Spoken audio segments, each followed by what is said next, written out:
Jar Jar Binks is a secret Sith Lord. Most people laugh at this one at first, but when you watch The Phantom Menace again, the jokes stop feeling random. Jar Jar isn't just clumsy. Every stumble somehow gives the Republic's enemies exactly what they need. He accidentally helps Palpatine rise, he accidentally survives battles no one else could, and he somehow ends up a senator. That's not luck, that's design. Look closer at that big battle on Naboo. Jar Jar waves his arms around, trips over things, and whole droid squads fall apart.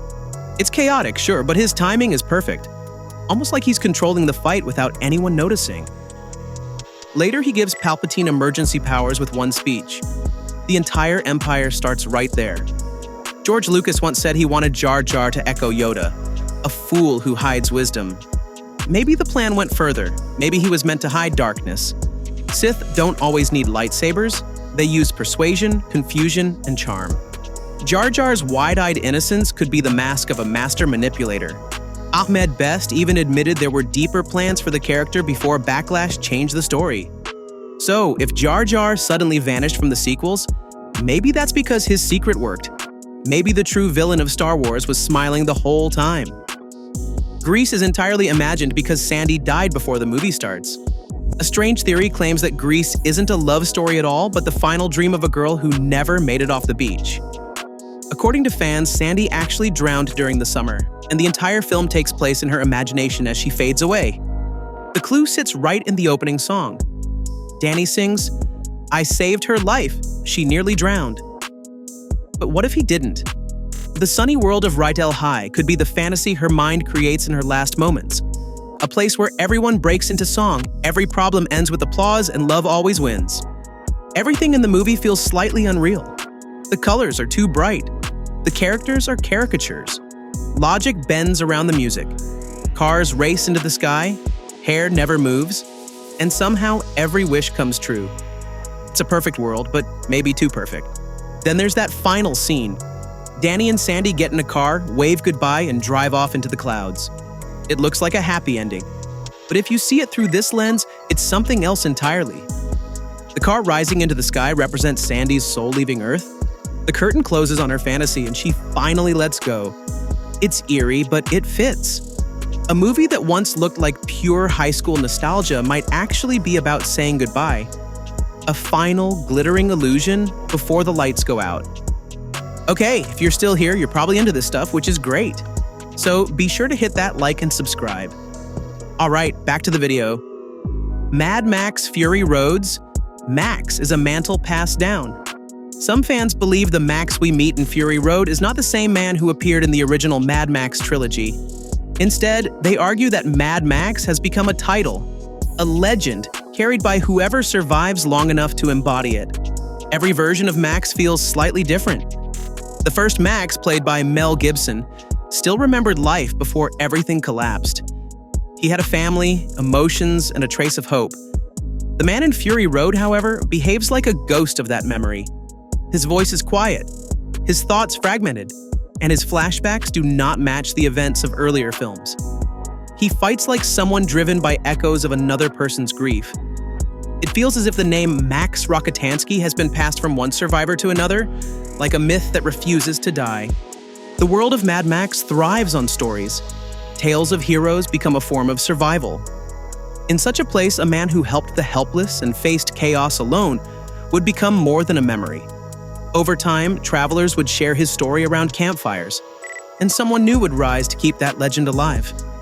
The road always needs a warrior, the wasteland always finds one.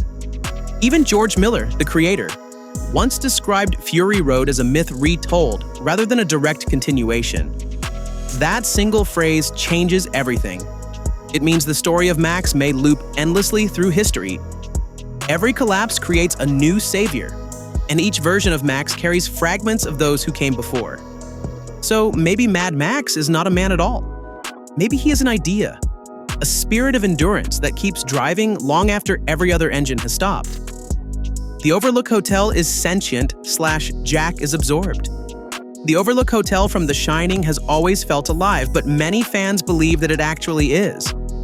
The theory claims the hotel is not simply haunted by ghosts. It is the ghost.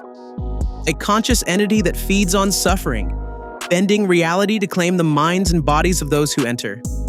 Jack Torrance doesn't lose his mind inside the hotel. The hotel takes it from him. Everything about the Overlook supports that idea. The architecture makes no sense. Doors lead to nowhere, windows appear in impossible places, and the layout changes between scenes. The walls whisper, the floors creak like a heartbeat, and the building seems to react to emotion. It feels like the hotel watches its guests, studies their fears, and rearranges itself to break them apart. Jack is the perfect target. Isolated, frustrated, and desperate for purpose, he arrives ready to be consumed. The hotel slowly replaces his identity with its own. It tempts him with visions of comfort and recognition, promising power if he surrenders completely. By the time he sees himself in that old photograph, smiling among long-dead partygoers, he has already become part of the structure. The Overlook does not destroy him. It absorbs him, body and soul, into its memory. This explains why time inside the hotel feels fractured. Decades collapse into seconds. The past bleeds into the present.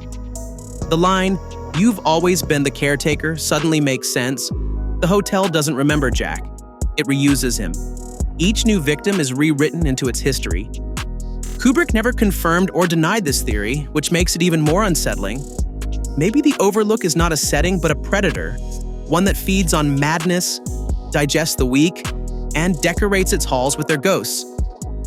The Wizard of Oz is actually a political allegory. Many viewers see The Wizard of Oz as a simple fantasy about courage and friendship, but scholars and fans have long believed it hides something deeper, a political message wrapped in color and song. The story may actually be a reflection of America's economic struggles during the late 1800s, when the country was divided over money, power, and who truly ruled the land. The theory begins with the yellow brick road. It represents the gold standard, the foundation of America's currency at the time. Dorothy's silver slippers in the original book, changed to ruby for the film, symbolize the push for silver-backed money, which many farmers and workers supported as a solution to economic hardship. Together, gold and silver were meant to lead to prosperity.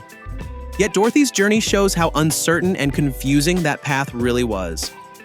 Each companion she meets also fits the pattern. The Scarecrow represents the struggling farmer, mocked for lacking brains but full of quiet wisdom. The Tin Man reflects industrial workers, trapped in mechanical labor until they lose their hearts. The Cowardly Lion stands for political leaders, loud in speeches but weak in action. And the Wizard himself? He's the illusion of government authority, full of smoke and noise, yet powerless when the curtain is pulled back. Even the Emerald City plays a role. Its green glow echoing paper money, bright and promising, yet ultimately artificial. Dorothy's final lesson, that she had the power to go home all along, mirrors the populist belief that ordinary Americans already held the strength to change their fate. Seen this way, The Wizard of Oz stops being a children's fairy tale. It becomes a portrait of a nation searching for balance, wandering between illusion and truth, following a glittering road that may never have led anywhere real. Alien and Blade Runner exist in the same universe. At first glance, Alien and Blade Runner seem like completely separate stories. One a space-bound horror about a perfect killing machine, the other a neon-soaked detective noir about artificial humans. But over the years, small clues, design choices, and insider comments have convinced many fans that they might share the same world. Two sides of one future separated only by time and distance. Both films were directed by Ridley Scott, and that alone keeps the theory alive. Scott has dropped more than a few hints that the stories connect. In interviews, he said that the Weyland-Yutani Corporation from Alien and the Tyrell Corporation from Blade Runner could exist in the same corporate timeline. Tyrell built artificial humans, replicants on Earth, while Weyland advanced robotics and colonization tech among the stars. It makes sense that one company would evolve into the other, blending biology and machine to dominate every frontier. The visual language between the two films is almost identical. The towering cities, the blinking advertisements, the grimy machinery, all of it feels like the same universe viewed from different corners. Blade Runner shows the future at its peak, filled with corruption, decay, and humanity's obsession with control. Alien shows what comes after, when that same technology has spread too far, and humanity has been replaced by what it created. Even in later films, the connection deepens. In Prometheus, a computer screen flashes the words Tyrell Systems Model, a quiet nod to those who've noticed the pattern. And while it might never be officially confirmed, that's what makes the idea work. The two worlds fit together perfectly, one showing how humans lost their souls to progress, the other showing what happens when their creations inherit the emptiness they left behind. Joker is part of Bruce Wayne's fractured psyche. Some fans believe the Joker and Batman are not two separate people at all, but two sides of the same damaged mind. According to this theory, the Joker exists inside Bruce Wayne's head, born from trauma, grief, and guilt that were never resolved. Instead of fighting each other in dark alleyways, they're fighting for control of the same soul. The clues start with how closely the two mirror each other. Both are defined by trauma. Both wear masks, live double lives, and break their own rules when emotion takes over. They even share the same obsession, chaos, and control. Bruce channels it through order, gadgets, and discipline. Joker channels it through laughter, color, and anarchy. But it's the same pain, split into two opposing forms. Psychologists have pointed out that Bruce displays symptoms of dissociative identity disorder. His alter ego is triggered by guilt and anger. The Joker could represent what happens when that other side gains control, when the coping mechanism stops protecting him and starts consuming him. Gotham itself can be read as a hallucinated battlefield inside Bruce's mind, every villain reflecting another aspect of his fractured psyche. In The Killing Joke, Joker famously says, "All it takes is one bad day to reduce the sanest man alive to lunacy." For Bruce, that bad day happened when he was 8 years old. He witnessed his parents' murder, and something inside him broke. Instead of healing, he built the Batman persona to contain the madness. But if Batman is the mask that hides his pain, Joker could be the voice that mocks it, the one part of Bruce that refuses to stop laughing at the tragedy. It sounds wild, but once you see them as one mind tearing itself apart, the relationship changes completely. Batman doesn't want to kill the Joker, because killing him would mean killing what's left of himself. The dream world of Black Mirror. Bandersnatch is a vast in-universe simulation. When Black Mirror Bandersnatch released, most viewers saw it as a creative experiment, a choose-your-own-adventure movie that let audiences decide the character's fate. But a growing theory argues it goes far deeper. Every version of the story, every branching path, and every strange loop inside the film is part of a single, enormous simulation that connects to the entire Black Mirror universe. The clues are hidden in plain sight. Stefan, the main character, begins to lose control of his choices as he develops a video game called Bandersnatch. He thinks he's designing an interactive story, but the game itself seems to be designing him. Each decision restarts, fractures, or collapses the timeline, creating parallel versions of Stefan who are all aware of one another. This constant self-awareness, that eerie feeling of déjà vu, matches the pattern of other Black Mirror episodes, where technology manipulates reality until the line between life and program disappears. Some fans believe Stefan is actually trapped in a higher-level simulation, created by the same company that appears throughout the series, Tuckersoft. The repeated use of that brand, along with references to cookies, suggests Stefan's mind is part of a larger test. He is not creating the game. The game is observing him and learning how humans behave when given the illusion of freedom. Even the interactive design supports the theory. Every viewer who played Bandersnatch became another test subject, feeding data into the same digital system. Stefan thinks he's breaking free when he becomes self-aware, but he's only moving to another layer of control. Viewed through this lens, Bandersnatch is not a story about free will. It's a story about the impossibility of it, a window into a simulated world that keeps looping until it learns everything about the people watching. Amélie is fantasizing life in a psychiatric ward. To most people, Amélie is a heartwarming story about a shy young woman spreading kindness through whimsical adventures in Paris. But another reading turns that charm into something haunting. According to this theory, Amélie never leaves the psychiatric hospital. Everything we see, her neighborhood, her friends, her love story plays out inside her imagination. The film becomes a portrait of a lonely mind, building a perfect world to hide from pain. There are clues everywhere. The Paris of Amélie feels detached from reality. The colors are too vivid, the lighting too soft, and Every street looks like a movie set. People behave like caricatures rather than real humans. Strangers smile at her for no reason. Coincidences pile up, and her schemes always seem to work. It feels like the logic of a dream, a place where the rules bend to protect her from disappointment. Amélie's constant narration also reinforces the illusion. We hear her inner thoughts, but rarely anyone else's. Every event revolves around her emotions. When she's happy, the world shines. When she's anxious, everything turns cold. The setting shifts as quickly as her mood, like a storybook reacting to the reader's wishes. Then there's her obsession with helping others. She fixes relationships, delivers anonymous gifts, and restores joy to strangers. But notice how those actions conveniently fill her own emotional gaps. She's healing herself through these people, using imaginary versions of them to feel less alone. By the end, when Amélie finally lets herself fall in love, the happiness feels both beautiful and fragile. If you imagine it happening inside a psychiatric ward, it becomes even more tragic.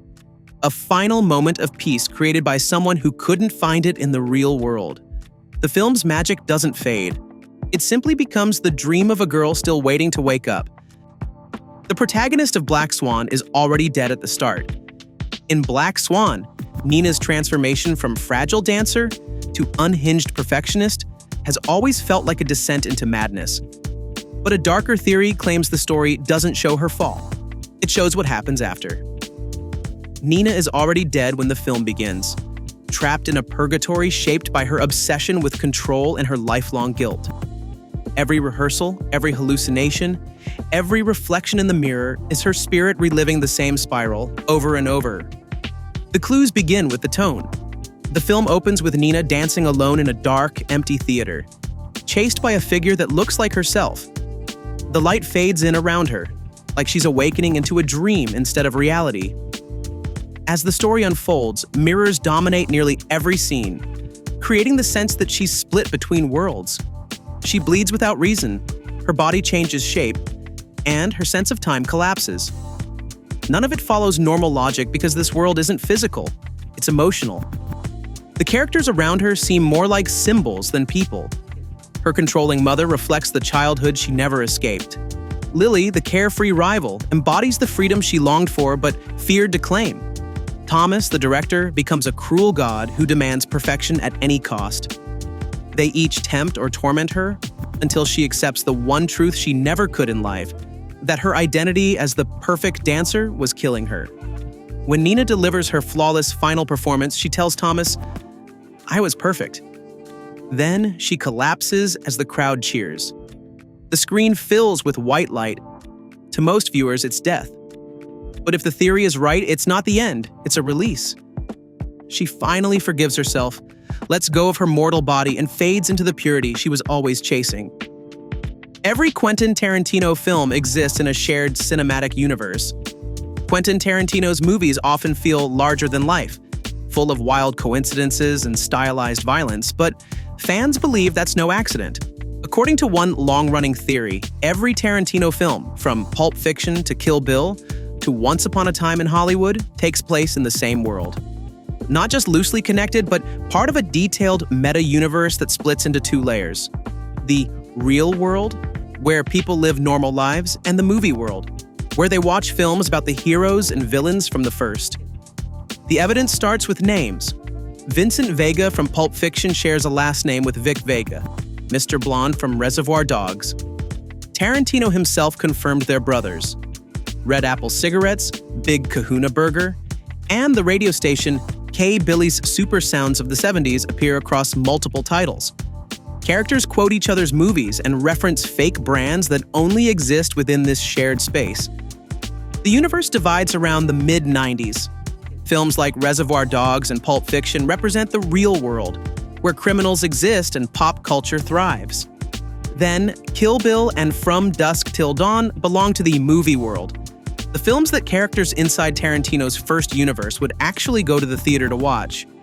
That explains why those later stories feel even more extreme, full of stylized sword fights, vampires, and superhuman killers. This layered reality gives Tarantino's filmography a strange symmetry. The casual conversations about movies in Pulp Fiction are small glimpses into what the audience inside that universe idolizes. It's the same way we talk about superheroes today. Tarantino has teased this connection for years without ever spelling it out. Maybe that's the fun of it. The worlds feel both familiar and foreign, connected by the idea that even inside a movie, someone somewhere might be watching one of his movies too. The protagonist in Interstellar never left Earth. Christopher Nolan's Interstellar is known for its breathtaking visuals and emotional power, but one theory reinterprets the entire story, claiming Cooper never actually left Earth. According to this idea, everything that happens after he enters the wormhole is part of a psychological or spiritual journey inside his own mind. The black hole, the tesseract, even the messages from the future are metaphors for acceptance and regret, not physics. The evidence starts with tone. After Cooper leaves his family, the film shifts dramatically. Space behaves more like a dream than a physical reality. Time stretches, gravity bends, and the line between hallucination and reality fades. He passes through wormholes that act like memories, encountering people who mirror his guilt and longing. Dr. Mann becomes a version of himself, a father who chose survival over duty. Murph becomes the voice of conscience, echoing what he's too afraid to admit. The Tesseract scene supports the theory completely. Cooper doesn't find an alien civilization. He finds his daughter's bedroom, the very place where he failed to say goodbye. Every wall becomes a window into that one moment, looping endlessly until he forgives himself. It's not outer space, it's inner space, the dimension of memory and regret. When he finally escapes the black hole, he awakens in a perfect version of humanity's future. Clean, calm, and full of closure. His daughter is old, but serene. His mission is complete. It feels more like heaven than science fiction. Perhaps that's exactly what it is. Cooper's dying mind giving him the peace he never had. Viewed this way, Interstellar is less about saving Earth and more about saving the self. Cooper doesn't conquer space. He reconciles with it, finding in his final dream the one truth he always chased among the stars. Love outlasts gravity. Fight Club's Tyler Durden is a mental virus that spreads beyond one individual. Everyone remembers Fight Club as a story about one man's psychological collapse, an unnamed narrator who creates an alter ego to rebel against modern emptiness. But some fans argue that Tyler Durden isn't confined to that man's mind. He's an idea that infects others, a mental virus that spreads through society, taking over anyone ready to lose themselves for the thrill of purpose. Think about how Fight Club ends. Project Mayhem continues without him. The men in the organization keep obeying Tyler's commands even though he's gone. They speak his phrases, wear his expression, and show the same vacant devotion. It's as if they've been programmed. Tyler's disappearance changes nothing because his voice now lives in theirs. Earlier scenes hint that Tyler's presence was never limited to one body. He appears to strangers before the narrator meets them. Hotel clerks, mechanics, and waiters already know his name. It's impossible unless Tyler existed as something contagious, an idea passed by whisper and fascination. Like a social pathogen, he thrives on dissatisfaction, spreading fastest among people who feel powerless. Once he takes hold, he gives them meaning, structure, and violence to fill the void. That's what makes the theory so unsettling. Tyler is not simply a hallucination. He's a pattern, a formula that replicates itself through chaos and charisma. Even the narrator's act of killing Tyler becomes part of the infection, mythologizing him further. People watching from rooftops see the explosions and believe in the legend. The virus keeps moving, not through code or blood, but belief. Anyone who watches Fight Club and feels inspired by Tyler's rebellion becomes another host. The Lord of the Rings films are reenactments of a myth from the future. For decades, audiences have treated The Lord of the Rings as an ancient fantasy, a tale about elves, kings, and long-lost magic. But one fascinating theory flips that timeline completely. It suggests that Middle-earth isn't humanity's distant past, but its far future. The trilogy isn't recounting old history, it's retelling what happens long after civilization falls. Tolkien's world, full of ruins and fragments of lost technology, could be Earth rebuilt thousands of years after an apocalypse. The clues hide in plain sight. Middle-earth is strangely familiar. The continents look distorted but recognizable. The languages feel almost human, and many of the races, elves, dwarves, men, could be descendants of people who adapted differently after some global catastrophe. Swords, castles, and superstition have replaced science, but small hints of old knowledge remain, like artifacts that nobody fully understands. The rings of power themselves might be remnants of forgotten technology, advanced devices mistaken for magic by a world that has forgotten what came before. Even Tolkien's own writing style supports the illusion. He described the books as translations of ancient records, discovered and retold by later generations. But what if that translation runs forward, not backward? What if these stories survive into a new era, rediscovered by people trying to make sense of a world built on ruins and half-remembered myths? This lens redefines everything. The Shire becomes a rare pocket of peace preserved after centuries of chaos. Mordor becomes the scar of an old nuclear wasteland, and Sauron's obsession with domination mirrors humanity's own cycles of greed and self-destruction. The Amityville Horror is manipulated by the house itself. Every version of the Amityville Horror presents the same nightmare. A family moves into a home where evil already lives. But one chilling theory suggests there are no ghosts at all. The house itself is alive. A sentient, malevolent being that feeds on fear, slowly bending its occupants until they destroy themselves. The haunting is a psychological manipulation on a scale so subtle that nobody inside can see it happening.